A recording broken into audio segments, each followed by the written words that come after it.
My background is investigative journalism. My background is TV or radio, investigative, Panorama, World in Action, Roger Cook in this country. And I was a news editor for ABC News in America for 8 years or something like that. I've been a journalist for over 20 years, worked at both BBC and ITV, mostly as a reporter, but I recently went into presentation.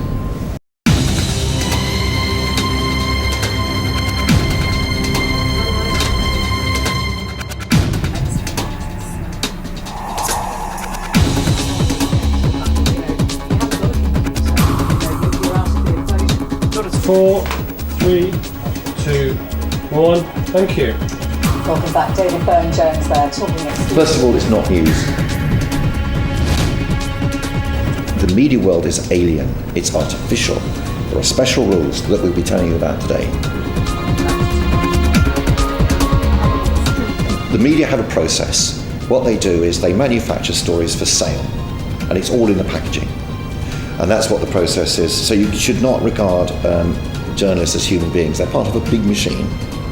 I've already decided what I want you to say, how I want to massage you into my script, which is already pre-written. We're asking you about personal data. 30 million people out there worried about this stuff. And they'll take what you say and they'll distort it until it fits the most saleable packaging they can think of.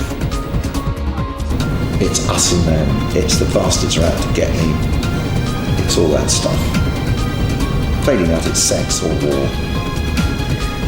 Is that the correct spelling of your name? That's correct, yes. On there? Yes?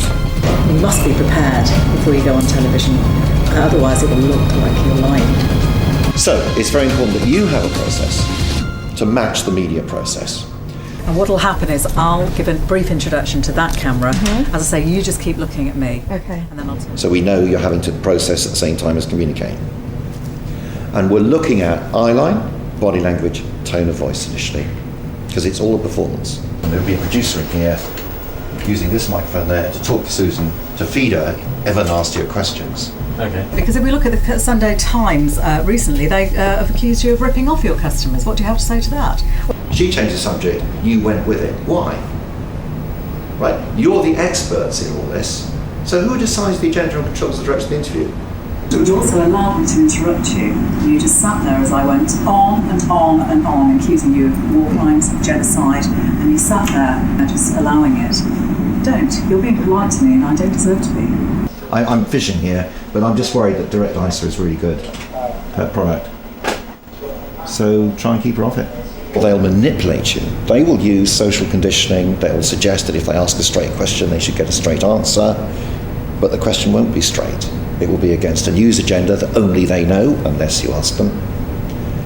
We'll talk about what I was trying to do. It was very, very underhand.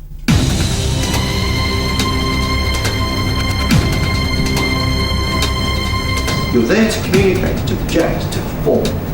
If you don't bring that level of energy in, the other person will dominate you. You've got to bring in your personal stories when you get stuck. Yeah. I tell you, I'm getting through this, the different things you've got to do in terms of the positive bridging. I now feel like so don't use a negative.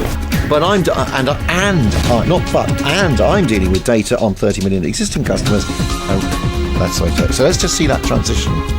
So we say, what would be a good thing that you would like to establish for this audience? What would be the principles?